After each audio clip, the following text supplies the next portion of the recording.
We're going to find out. Honey Badger at 3. Okay. 2, Jamal Adams. And I got to have the GOAT at 1, Minkah Fitzpatrick. And I'm staying consistent. I've said it on the last couple episodes, and I'm sticking with it. Minkah at 1.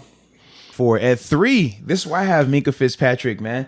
I think, man, I had a debate, honestly, between my top 3, and I feel like it was kind of like with the running backs. Yeah. It's going to be similar, but you just kind of put him whatever order you want to put him in.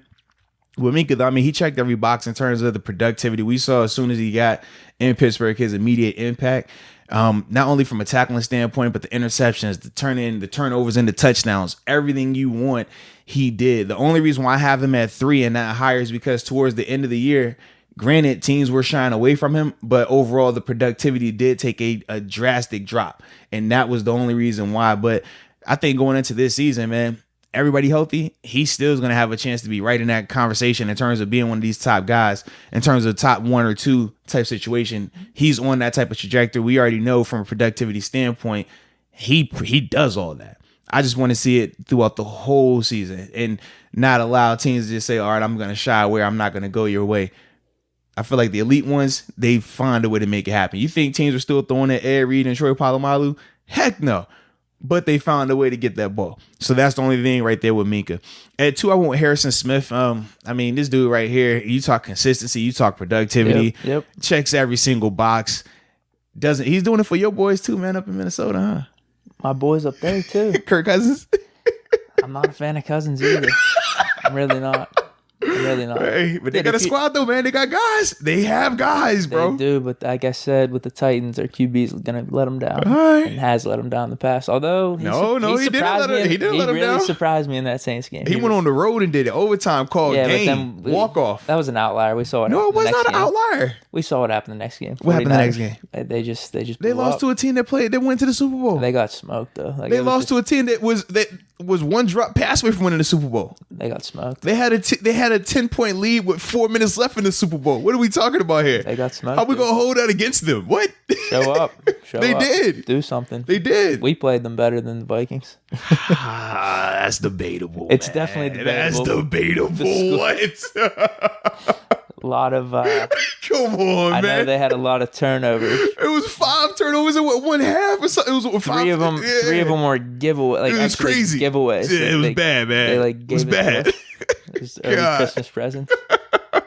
I mean, we actually should have won that game. We should have. If Connor didn't fumble. Yeah. But I don't even want to say if Connor doesn't fumble. If we just capitalize on one of those turnovers, think about that, right?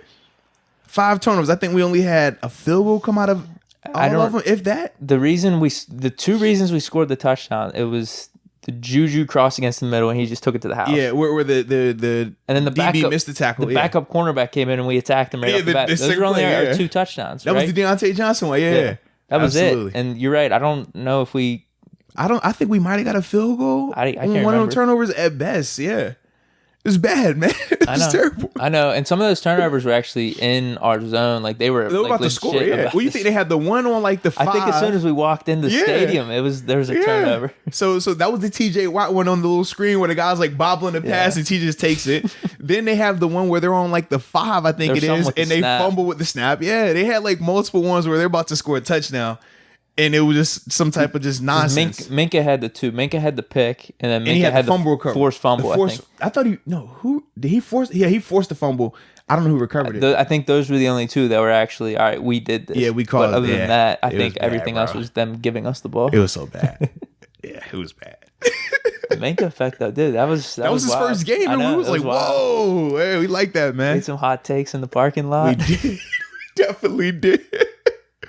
But they came true. I mean, we didn't get the win, but like everything else was coming true. If you look at the video, I mean, the one dude, he's like, "What were we expecting from Minkah, dude? He's going off this game, picks. He's getting turnovers." It was like, "Dang, all right, he just got here, and he showed up, did it, man."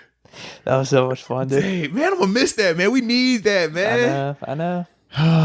We should have wore a mask. Day going, man. It's neither here nor there, though. And then at number 1, man, I went with Jamal Adams right here. I just think we know he's in the conversation when everybody is healthy. He's in that conversation. He's in that mix. The season that he's coming off of. I also think, man, him going out to Seattle is going to be a great situation for him. We know what Pete Carroll does, and we know how that secondary plays in particular out there. But yeah, with Jamal Adams, man, I just think with his game right now, he was the most consistent of those top 4, top 5 guys between health, between availability, between productivity throughout the year as well. And I mean, let's be real. He was in a very, very bad situation in New York. It's not like you can give him the benefit of the doubt and say, well, at least he was on a winning team. He was a product of that. People can make that case sometimes with Tyrann Mathieu. Like, well, hey, man, when you're playing with the Chiefs, you know, you got a lot more luxury to do this and do that. You know, your team was going to be playing in the league. Their defense ain't that good, though. I know. I'm just... Wait, who's saying that? People have said that, man. Really, with Mathieu? Absolutely. Yeah. I feel like he was a big reason for their defense, actually stepping up a little bit. But people will say Chris Jones as well, though, man. That's about it, dude. I mean, I got Minkah there just because of like the game-changing plays and all that type of stuff that he made. Like none of these other safeties, none of them had the opportunity, but for him to come from Miami like that, that was crazy, man. Dude, like right off the bat, like that's absurd. Like, it completely changed the defense. We let up over 30 points in the Patriots game. Defense looked bad in the Seattle game. But just in general, I didn't think our defense played well at all in those first 2 weeks. I remember us lamenting, but like we weren't too thrilled about it. He came. Dude, it changed everything, man. It completely changed the game. It's like not a coincidence.